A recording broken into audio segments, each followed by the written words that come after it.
Tonight, Arizona's family investigates vehicles swiped off factory lots in Michigan, and some of those vehicles ended up here in Arizona. Investigative reporter Morgan Lowe shows us just how this was pulled off and how local dealers were duped in the process. Police chasing a stolen Ford pickup truck in Dearborn, Michigan. West Chicago, approaching Terry Street. But this truck wasn't taken from a driveway. It was stolen from the factory lot. Approaching Greenfield. We track more than a dozen brand new stolen trucks from Michigan to South Phoenix. Do we know what happened there? So I think we're still looking into that part of it. The vehicles were sold to unsuspecting buyers, now out hundreds of thousands of dollars. How did the state of Arizona miss this? That's a great question. And we're about to confront the accused ringleader. I think we'll go bang on the door. We sell everything from late model cars to classics to... Addison Brown is the general manager of Casio Motors, a family-owned boutique car dealership whose business is now in limbo. I'm a victim, and however, nobody's treating me like a victim.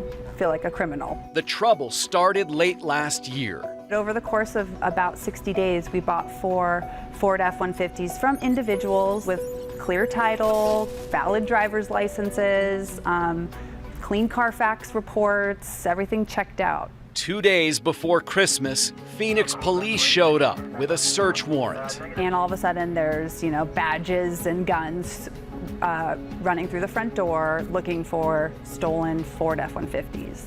What went through your mind when that happened? They got the wrong spot. You thought they'd had a mistake? No, absolutely not. Not here, not me. I paid for these cars, I've got good title, I've done all my checks. According to police reports and law enforcement internal investigations we obtained, dozens of brand new trucks and Broncos were stolen from a holding lot outside a Ford factory in Michigan last year.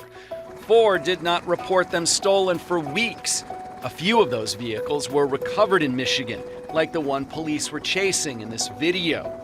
But more than a dozen ended up in Phoenix.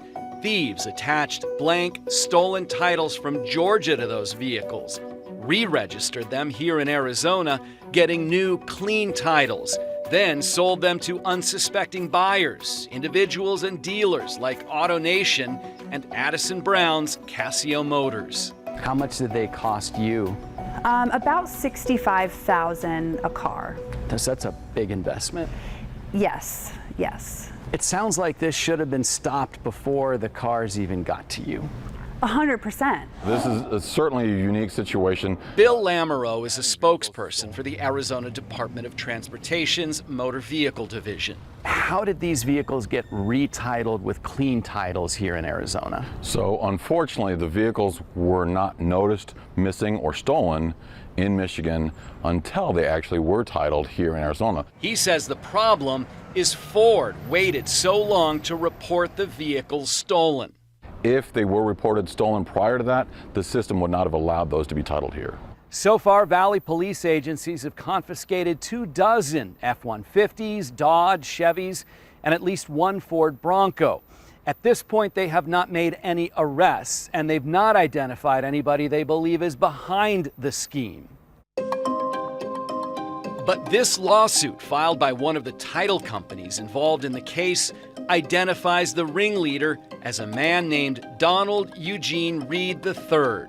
He is a 30-year-old ex-con, convicted of forgery, fraud schemes, identity theft, and most recently, filing 104 fraudulent tax returns and receiving more than $400,000 from the IRS in fraudulent refunds. We show up at one of the houses associated with Donald Reed in South Phoenix. I think we'll go bang on the door. Walking toward the house, I spot a $200,000 McLaren sports car in the garage. It's also associated with Reed. I'm looking for Don Reed. Donald Reed, is that you? This man tells us lots of people he knows were ripped off in the Ford theft ring. It was some guy up in Detroit. Some Detroit cats came down here with all that They said that the vehicles was good, they was legit, people called in, everybody said the trust was legit. It's a whole bunch of people mad at them Detroit cats right now behind that shit. And one of them got killed in Detroit, and I think behind that. Really? Moments after that conversation, Donald Reed calls me on the phone. Who did you guys get the cars from? Did you know these people, or how did they contact you? He says he met someone in a restaurant who told him about a great deal on some Ford trucks. He says he thought the deals were legitimate. And then he repeats something the man in the front of the house said. The person who sold you the vehicles got killed. Reed would not agree to go on camera. Meantime, the people who paid for the vehicles here in Phoenix are in a holding pattern.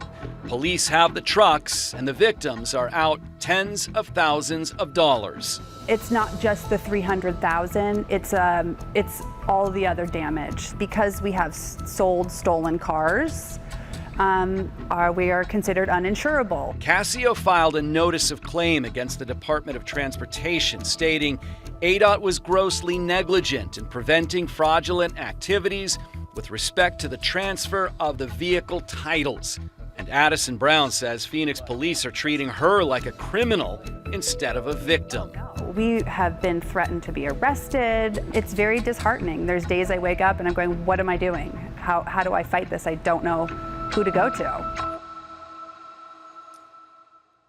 Donald Reed, the man pictured in the story, we want to emphasize he has not been charged in connection with these vehicle thefts. In fact, he says he's a victim in all of this too. And we reached out to the Ford Motor Company to see why they didn't immediately report the vehicle stolen. We never heard anything back. And Morgan, you said in your piece that no one has been arrested, not one person? Nobody here, but there have been some people arrested in the Detroit, Michigan area. However, none of them appear to be sort of the mastermind behind this, so there are still a ton of questions about how this happened. Yeah.